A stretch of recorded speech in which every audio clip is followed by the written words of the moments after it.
Salut à tous et bienvenue sur la chaîne des frères Warner. Salut. Oh mon dieu, il a un revolver, c'est un homme dangereux, etc. Illégal. Catégorie B, Villebrequin, Voilà. Papacito, Codreno. Pour les gens qui se disent mon dieu c'est interdit, c'est dangereux, etc. Ceci est un revolver poudre noire, ce qui veut dire que c'est de la catégorie D. Donc On c'est va légal. pas, voilà, c'est légal, etc. On n'est pas dans un stand de tir, mais c'est légal catégorie D avec une simple carte d'identité, tu as le droit de l'acheter. C'est le droit.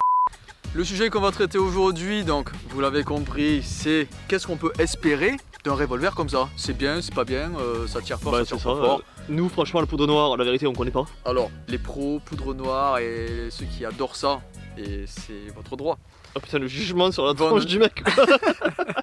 Moi j'aime bien prendre une balle, la mettre Ah oui, et tirer. boum. Oui. Voilà.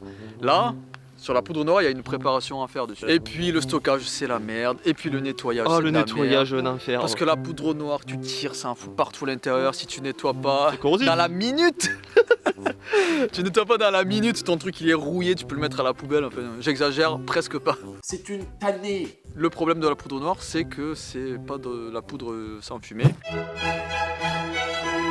Voilà, bon, on va dire, c'est pour les gens passionnés. Hein. Ouais. Et ça reste quand même drôle à tirer. En vrai, c'est quand même rigolo. Oui. C'est une reproduction de Remington 1858. Et ben, Remington a décidé un jour, il y a fort longtemps, de ne plus fabriquer ces modèles. Parce que, comme je viens de le dire, ça a beaucoup évolué entre temps. Mais une marque qui s'appelle Pieta a décidé de faire des reproductions, puisque ben, ils ont dit il y a peut-être un marché derrière, tu vois. Donc, un test au chronie qui va nous permettre de voir la vitesse de sortie de la balle et avec un savant calcul, voir On ben, verra le nombre de joules. le nombre de joules que ça délivre. Exactement. Et on va voir les puissances qu'on sort avec 2 grammes et un canon 8 pouces. Alors quand il dit 2 grammes, c'est là-dedans, hein, c'est pas là-dedans. Voilà. Hein, on est sobre. T'es défoncé ou quoi? Non, sergent-chef. Bon alors pour ceux qui connaissent pas rapidement pour vous montrer la galère que c'est. Là le baril est déjà rempli. Là tu vas me dire mais c'est quoi ce bordel, le mec il a mis du gras de canard directement dans le barillet. C'est le gras de la rillette. Exactement. Et ça donc c'est la petite amorce. Donc tu prends ta petite amorce et là il y a ce qu'on appelle une cheminée derrière. Donc tu écrases un peu ton amorce avec les doigts mais pas trop. Oh mais attends mais j'ai chopé Parkinson entre hier et aujourd'hui. Et ensuite tu viens mettre sur ta cheminée. Tu viens caler. Tu viens la caler comme ça. Tu t'amorces dessus. Alors là ça fait à peu près 10 minutes j'ai réussi à mettre une amorce. Et maintenant il faut faire ça 6 fois. Allez, et là quand t'es sur un champ de bataille, genre à l'époque, J'en suis à 2 capitaine. 2 grammes. C'est les Tilotas qui dit ça, c'est pas le revolver. Ça va me péter à la gueule cette histoire. si les autres le font. Je sais pas pourquoi je vais apprendre le tir. Bon mais allez, j'espère garder ma main jusqu'au bout de la vidéo. Et puis on va voir ce que ça donne. Hein. T'es prêt? Oui. Putain, ça tapote, hein. 311 mètres par seconde. C'est Oui. pas dégueulasse. Hein.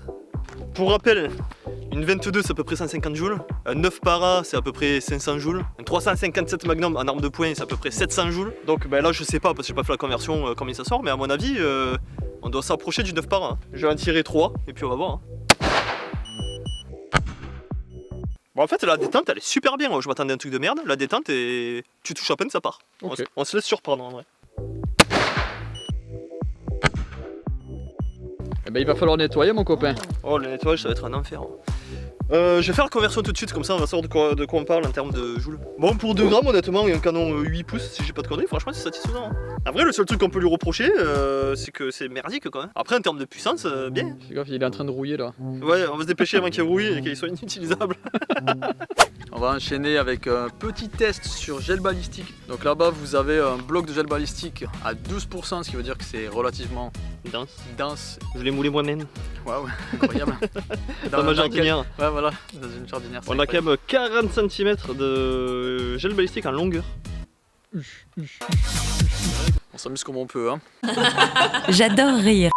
J'aime pas la prise en main, je sais pas, c'est pas ergonomique, c'est petit, c'est arrondi, c'est mal fait par rapport à ce qu'on connaît aujourd'hui évidemment. Prêt? Wow! Oh ça m'a surpris!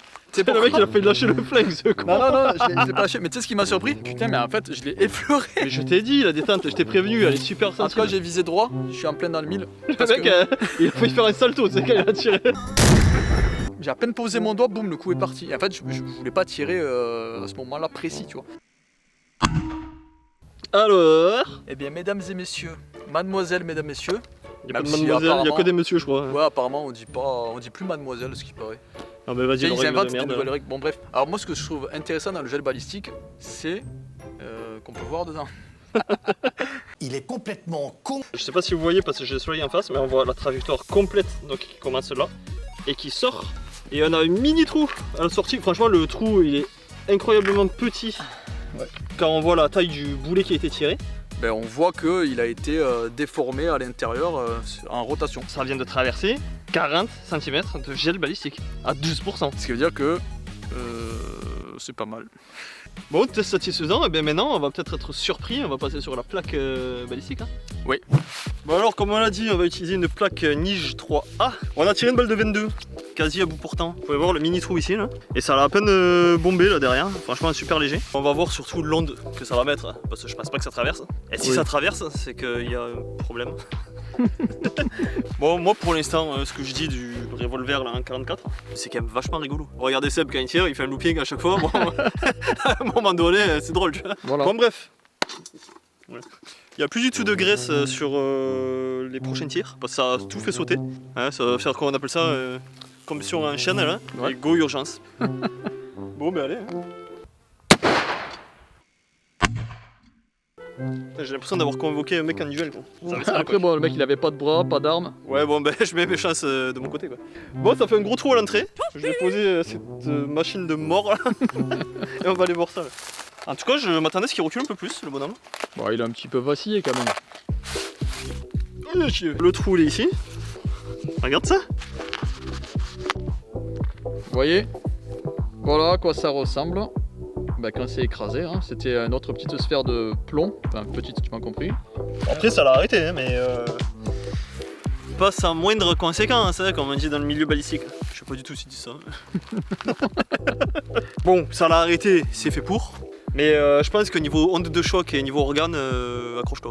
En sachant que là, on a 2 grammes de poudre par balle. Sur ces modèles-là, on peut monter à plus de 3 grammes. Ça doit faire encore plus de dégâts. Ben oui, tout est relatif. Voilà, voilà. Et d'une logique. Bref, en vrai, c'est rigolo. Pour faire du tir fun, moi j'aime bien. Après, je vais pas m'emmerder tous les jours à nettoyer ça et à faire le rechargement de ça. Donc, c'est pas le genre de truc que je vais utiliser souvent, tu vois. Voilà, c'est tout pour le test. J'espère que la vidéo vous a plu. N'oubliez pas le petit like et le petit abonnement pour le soutien. Et on se dit à dans 2 semaines, peut-être 3 semaines, ça dépend, pour la prochaine vidéo. Allez, ciao. Salut.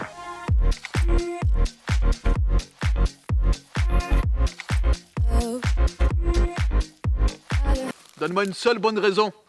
Une seule? Non? Pour votre santé, l'alcool c'est maximum 2 verres par jour et pas tous les jours.